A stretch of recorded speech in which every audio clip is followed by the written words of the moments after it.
Hello दोस्तों। Recent trend से ऐसा लगता है कि बड़े ब्रांड्स के लिए इंडिया एक प्रायोरिटी मार्केट नहीं है। इनके लेटेस्ट और greatest shoes world wide launch के काफी समय बाद आते हैं या तो आते ही नहीं। ऐसे कई एग्जाम्पल्स हैं, पर एक शू इनिशियल रिलीज के 5 महीने बाद भी यहाँ नहीं आया, जो हमें बहुत डिसअपॉइंटिंग लगा। Adidas Adizero Evo SL. ये शू इतना इम्पोर्टेंट क्यों? बात करते हैं इसके बारे में। मैं हूँ अनु। मैं हूं सिद्धार्थ और आप देख रहे हैं जॉगर्स जर्नल।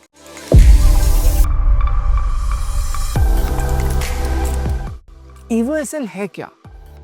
आदिदास ने कुछ समय पहले एक super shoe of super shoes launch किया था, pro Evo 1। Super shoes basically carbon plated racing shoes होते हैं 180 से 220 ग्राम्स के, जिसमें ब्रांड्स अपने हाई एंड सुपर फोम्स डालते हैं।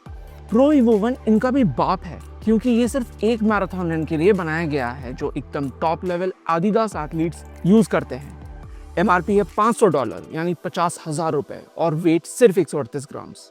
ईवो एसएल को आप प्रो ईवो 1 के सेम सिलुएट सेम डिजाइन का ट्रेनिंग पार्टनर कह सकते हैं, लेकिन एक रेगुलर शू की ड्यूरेबिलिटी और प्राइस पॉइंट पे। ये क्यों पॉपुलर है? इसके 2 मेजर रीजंस हैं। पहला तो आदिदास ने इसे बहुत लिमिटेड ड्रॉप्स में लॉन्च किया है, और दूसरा कि ये सुपर शू एलिमेंट्स के साथ सुपर परफॉर्मेंस भी ऑफर करता है। बहुत सारे ब्रांड्स अपने सुपर फोम्स डेली ट्रेनर्स या स्पीड ट्रेनर्स में डालते हैं, पर जनरली उनका फोम ऑल्टर करते हैं बेहतर ड्यूरेबिलिटी और रेगुलर यूसेज को ध्यान में रखकर।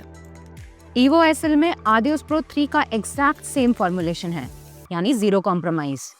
एक और प्रोमिनेंट कैरेक्टरिस्टिक है इसका 60% रॉकर ज्योमेट्री होता है, जहां 4 फुट ऊपर की तरफ कर्व करता है ट्रांजिशन एफिशिएंट बनाने के लिए। आदिदास के latest premier shoes pro Evo 1, Adidas pro 4, Evo SL shoe के 60% मार्क से ऊपर की तरफ जाते हैं।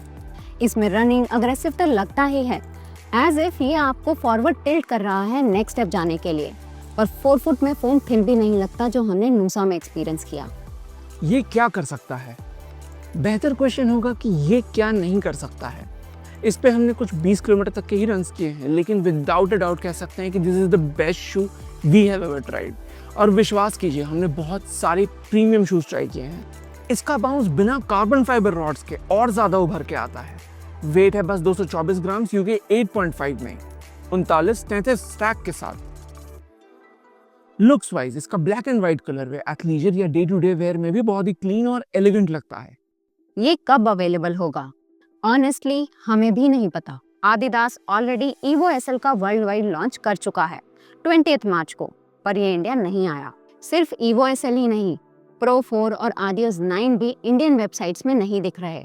हमारे मेजॉरिटी व्यूअर्स 1600 मीटर 5 किलोमीटर के लिए बेस्ट शूज पूछते हैं, जिसके लिए आदिदास 9 परफेक्ट चॉइस होता। नाइका में भी काफी समय से ईवो एसएल फीचर कर रहा है, लेकिन हमेशा आउट ऑफ स्टॉक। आदिदास को मेल करने पर कोई पॉजिटिव रिस्पांस नहीं आया। फॉर द टाइम बीइंग ये स्नीकर वेबसाइट्स पे ही अवेलेबल है हायर प्राइस पे। इसका फुल रिव्यू पब्लिश करने तक होपफुली इंडिया में लॉन्च हो जाएगा। अगले में मिलते हैं ट्रेसर 11 लक्स के फुल रिव्यू के साथ। Thank you and good bye.